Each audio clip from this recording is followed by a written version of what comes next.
ভগবান কখনো বস্তুতে সন্তুষ্ট হন না, কখনো জাগতিক বস্তুতে সন্তুষ্ট হন না। ভগবান দেখেন ভক্তের প্রতি যে ভাব আছে, সেই ভাবেই কেবল গ্রহণ করে থাকি, সেই ভাবেই কেবল গ্রহণ করে, সেই প্রেমেই কেবল গ্রহণ করে থাকেন। যাই কিছু অর্পণ করুন না কেন, সেই অর্পণের মাধ্যমে যদি প্রেম যদি লুকিয়ে না থাকে, তাহলে ভগবান কখনোই কিচ্ছু গ্রহণ করবেন না। আপনি যা কিছু, আপনি 56 ভোগ দড়িয়ে দিন ভগবানের সামনে, তাও ভগবান গ্রহণ করবেন না। একটা অপূর্ব সুন্দর কাহিনী আপনাদের শ্রবণ করাই আসুন।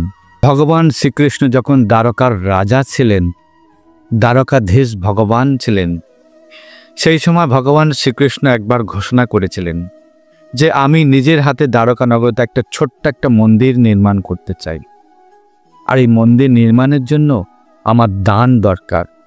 তাই সমস্ত দ্বারকাবাসীকে বলেছিলেন যে তোমরা যে যার মতন আমাকে দান দাও, যাই যার খুশি দান দাও।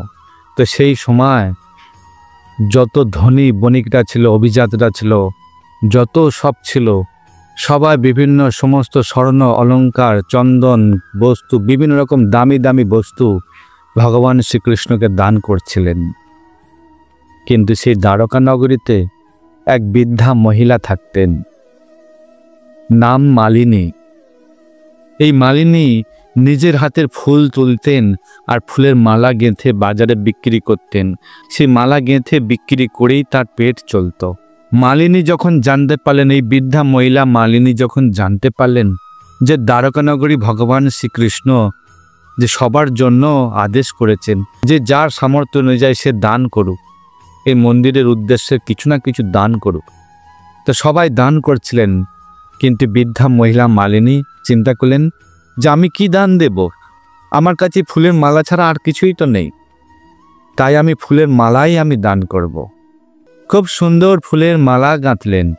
সবাই যে যার মতন দ্বারকা নগরীতে এসে ভগবান শ্রীকৃষ্ণকে দান করছিলেন, আর দ্বার রক্ষীরাও দ্বারেতে দাঁড়িয়েছিলেন, সবাইকে এক এক করে ভগবান শ্রীকৃষ্ণের কাছে যাওয়ার জন্য অনুপ্রেরণা করেছিলেন যে যাও, ভগবান শ্রীকৃষ্ণের উদ্দেশ্যে দান করো।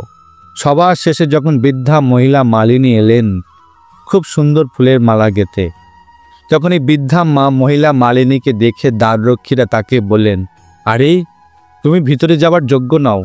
কারণ তার বেশভূষা এমনই ছিল যে তাকে গরিব মনে হচ্ছিল, কিন্তু বৃদ্ধা মালিনী সত্যিই গরিব ছিলেন। দ্বাররক্ষীরা তাকে কটূক্তি করে বলতো, যাও, তোমার এই মালা দিয়ে কি হবে, সামান্য বস্তু, এই তুমি ভগবান কৃষ্ণকে দান করতে এসছো, এই তুমি দ্বারকাধীশ শ্রীকৃষ্ণকে দান করতে এসছো এই সামান্য ফুলের মালা নিয়ে, যাও। কটূক্তি করলেন, বৃদ্ধা মহিলাকে তাড়িয়ে দিলেন। কিন্তু যেই তাড়িয়ে দেবেন, বৃদ্ধা মহিলা যখন কাঁদতে কাঁদতে বলছেন যে আমার আর তাহলে প্রভু শ্রীকৃষ্ণকে আর মালা অর্পণ করা হবে না, চোখের জলে নেত্র সজল হয়ে যাচ্ছেন। আর এদিকে দ্বারকাধীশ শ্রীকৃষ্ণ কারুর কিছু দান গ্রহণ করলেন না, যে যা দেয় সব দান নিজে হাতে গ্রহণ করছেন না। কারণ বৃদ্ধা মহিলা মালিনীর উপর এত প্রেম রয়েছে, এত ভালোবাসা রয়েছে। যখন ফিরে যাবেন তখন দ্বারকাধীশ ভগবান শ্রীকৃষ্ণ সামনে হাজির হলেন, দ্বারের কাছে এসে ছুটে আসলেন আর পিছন থেকে ডাক দিলেন, মালিনী। যখন বৃদ্ধা মহিলাই মধুর কণ্ঠস্বর শুনলেন যে আমার প্রভু শ্রীকৃষ্ণ আমাকে ডাকছে, পিছন ফিরে যখন তাকিয়ে দেখে যে দ্বারকাধীশ ভগবান শ্রীকৃষ্ণ দাঁড়িয়ে রয়েছে, আর ভগবান শ্রীকৃষ্ণ সবাই ছুটে এলেন পিছনে পিছনে। আর এই দৃশ্য দর্শন করছে সমস্ত দ্বারকা নগরী দর্শন করছে। আর এই বৃদ্ধা মহিলাকে বলছেন যে মা, আমি তোমার জন্যই অপেক্ষা ছিলাম। তুমি এত ভালোবেসে এত সুন্দর প্রেম দ্বারা এই মালা গেঁথে এনেছো আমার জন্য, এই মালার জন্যই আমি অপেক্ষা ছিলাম। সবাই অবাক হয়ে গেলেন এই কথা শুনে। বৃদ্ধা মালিনীর চোখে জল ঝরতে শুরু করলো, নেত্র সজল হয়ে গেল যে প্রভু শ্রীকৃষ্ণ আমার জন্যই অপেক্ষা করছিল।